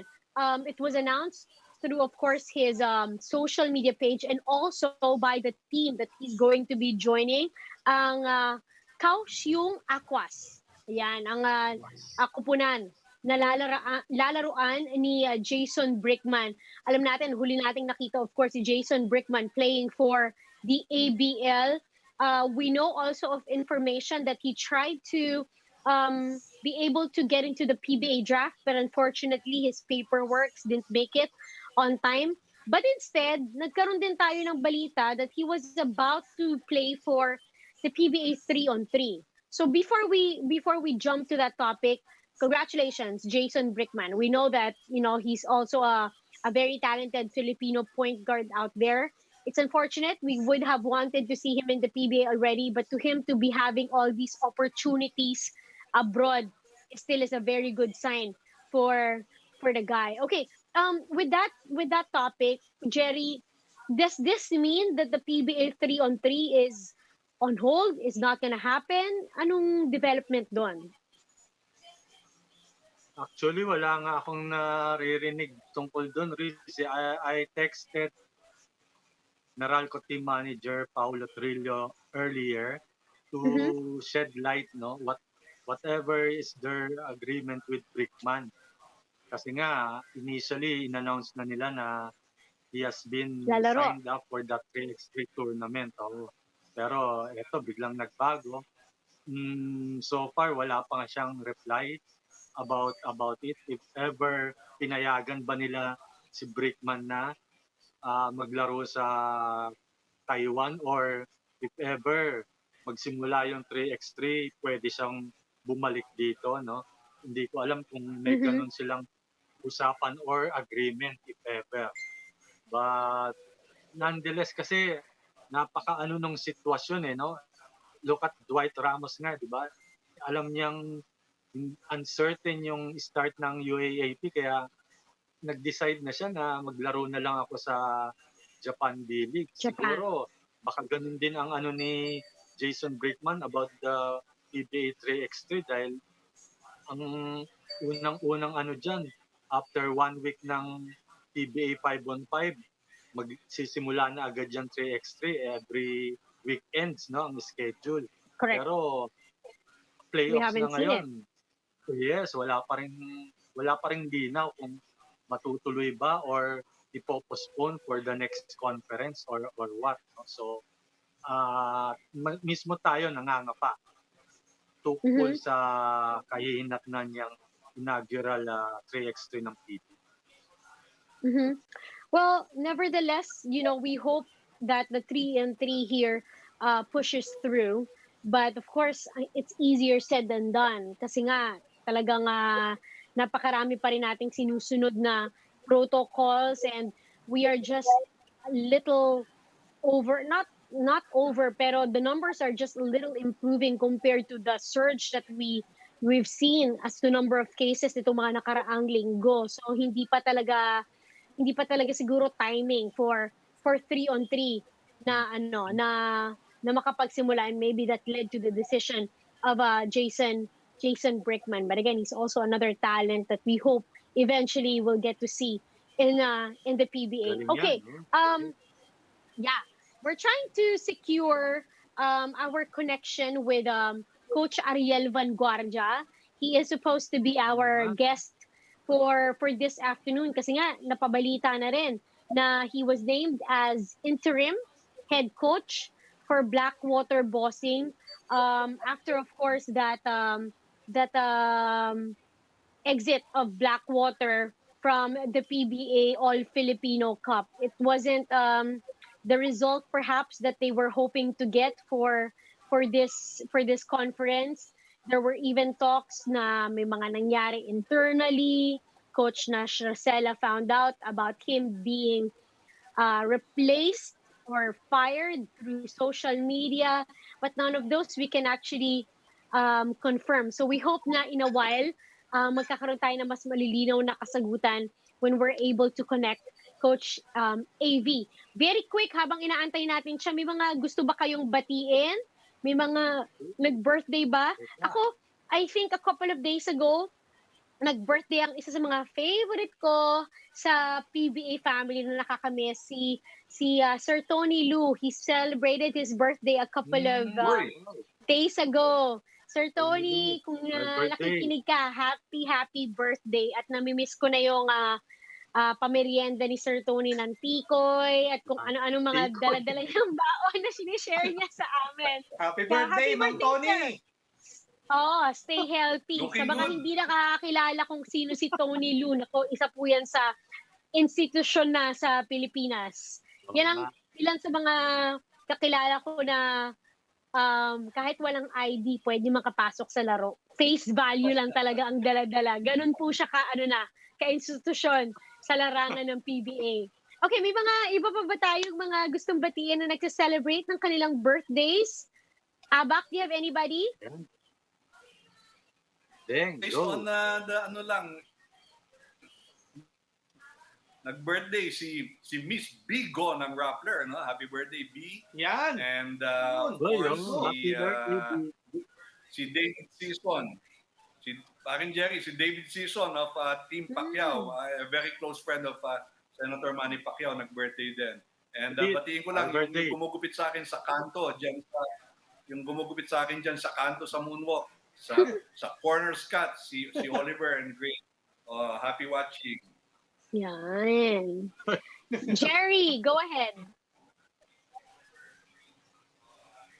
Ako, siyempre, mga Saturday barkada natin.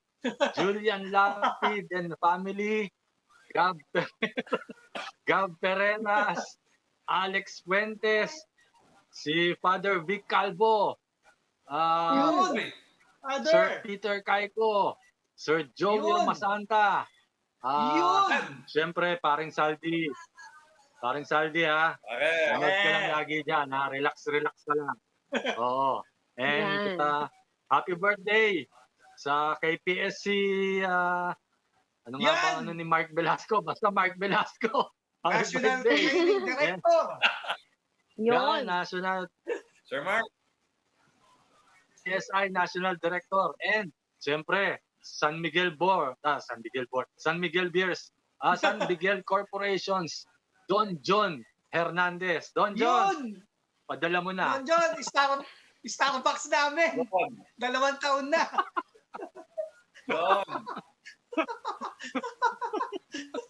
John. Waylon, your turn. Yun, binahati na ni Jerry. Of course, Mark Velasco. Happy birthday. Don John, pwede ba i-reimburse na lang yan? Ito pa, happy birthday din. Pinsan ko, Nadine Del Rosario, happy birthday. Oy, ZJ Lopez, dati nating stylist, ha? Reese, Jerry. Abak, ha? Mon, birthday. Kita nyo? Pisan ko rin, Lian Oh, Quijano. CJ. Ito pa. Sir Red Dumok, happy birthday. Yung mga libro, sir, ibagsak mo Uy, na yan. Red, Gusto mo gustong bagsak. Oo. Catherine Barinaga Bolos, happy birthday, Kay.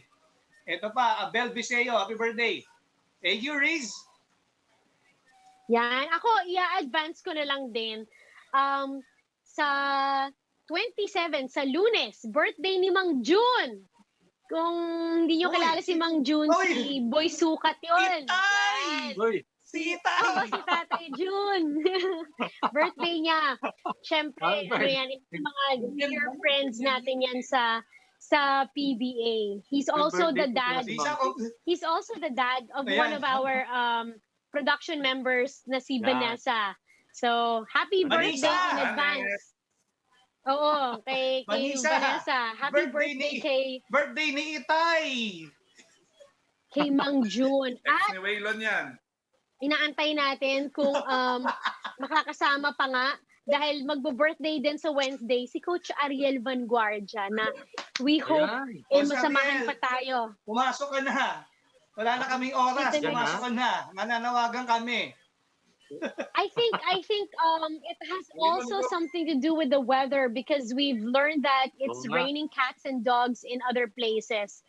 So, especially sa south area yata medyo malakas-lakas ang ulan. So the connection really has been really unstable in some locations. But nevertheless, we hope that of course we are still able to talk to Coach AV. The last time we talked to him was I think last year, and he was giving us an update on his new business venture, di ba?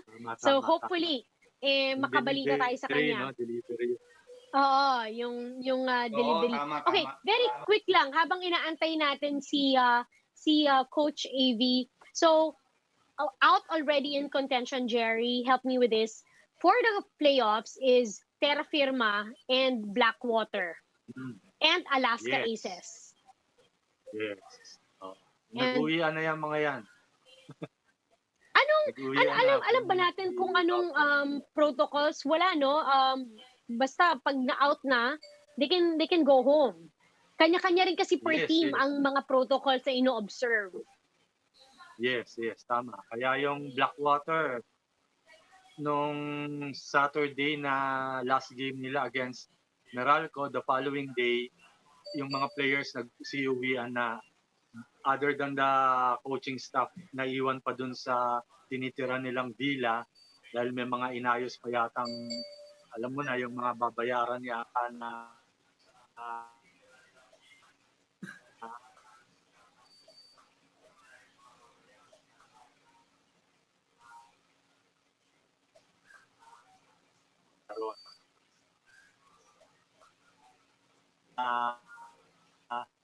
nung nandun pa sila sa mismong villa nila, magkakasama sila ng mga coaching staff nung nalaman nila. Yun nga, may bago nang papasok na coaching staff ng Blackwater. Sana nga si Coach AV, no, mas kasama natin to shed light. Right. So again, just to give you guys an update sa ating pong PBA, we are going to be having the last game of the elimination round. This, in a few moments, we will find out kasi isang spot na lang yung pinaglalabanan, Phoenix kontra Barangay Ginebra, at simula na nga po ang quarterfinals bukas. Yes, Jerry? Riz confirm na hindi nga maglalaro si Justin Chua for Phoenix later this day. Ano na ba? For mga 30 minutes from now. Oo, totoo, abak, malaking bagay. At ganun nga, sabi nila, the show must go on. Yeah, Yes. tignan natin. Kasi, syempre, marami naman ding iba pang players. Ganon din sa Ginebra. With the absence of Japet and of course Scotty, the other players are expected to bring out that never say die attitude. And so with Phoenix, may mga players dyan na I'm sure mag-step up. May kilala kong isa, ready na daw siya. So, in 30 minutes. Starter daw, starter. Oy, sino yan? Nasilip ko starting Sino 5 yan? Wow. No, but good luck. Wala na Good yan. luck Please. to the teams. Oh, eto na. Please. Waylon. Andiyan na, Oh, pwede ano ko na? bang introduce? Ako na mag-introduce Go dyan. ahead. Go, Waylon. Ah, Andiyan na. ito. Ito, ladies and gentlemen. Next to tee off, representing Blackwater Bossing from the Philippines, Ariel Vanguardia. Yan. Woo! Kung naman, coach, gold pa rin, ha? Ha? Coach, Tingin ko paano nasa natin dyan? fairway yan Kamusta? Kaya hindi Hindi po, wala makakonect, po sa nasa fairway ka daw. Oo, nasa fairway yan. Hindi po. Medyo, magandang hapon sa inyong lahat. Medyo may nangyaring unfortunate. My brother just passed away, kaya hindi masyadong Pero, Coach, oo, coach, medyo, Condolence, coach, hindi ko na, condolence, coach. pero, sabi nyo nga, the show must go on. And, yun, brother ko one of my avid supporters. So, alam ko na very happy siya na ito nga, meron tayong bagong join. Right. Well, we hate to hear that kind of news, Coach AV, but we appreciate you still being able to talk to us in spite of this sad and very unfortunate situation that you are in. Coach AV, you mentioned your brother is a big supporter of you. How do you take it to this point? It's a new challenge for you. Blackwater didn't really perform as well as they wanted to this conference. You're gonna be acting interim. Anong mga plano in the next few days? Well, we started the planning this week, and I was able to talk to 5 of our players yesterday, right before I heard the bad news. Pero siyempre,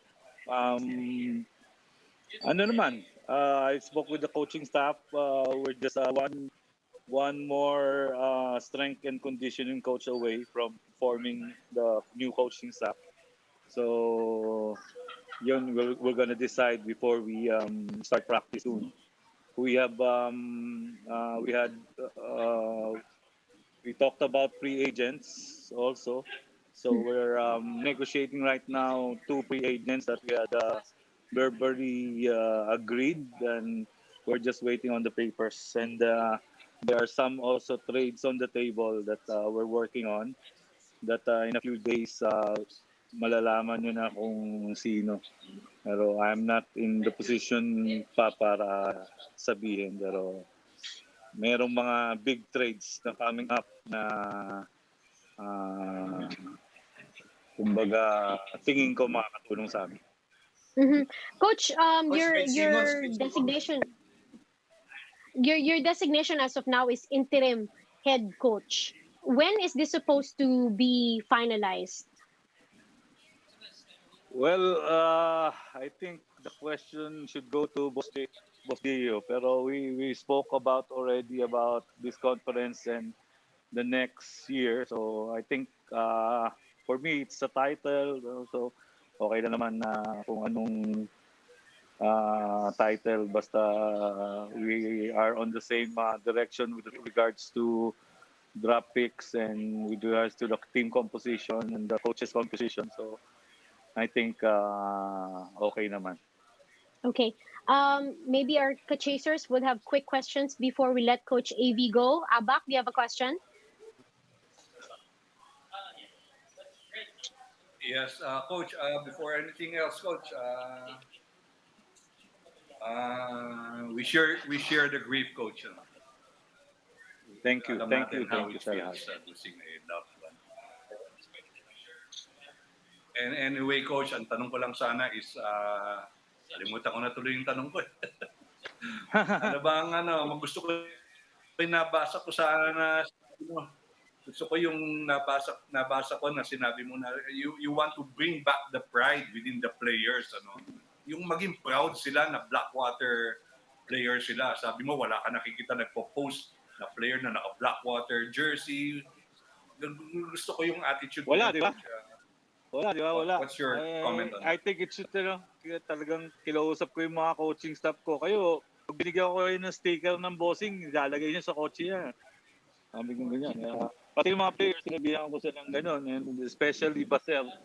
Sabi ko, Basel, nandito ka lang sa Blackwater pero hindi ko pa na-feel yung presence mo. And ano naman, it was hard for him to adjust being on a different uniform and being on a different system. Pero sabi ko, sige wala ka ng dahilan next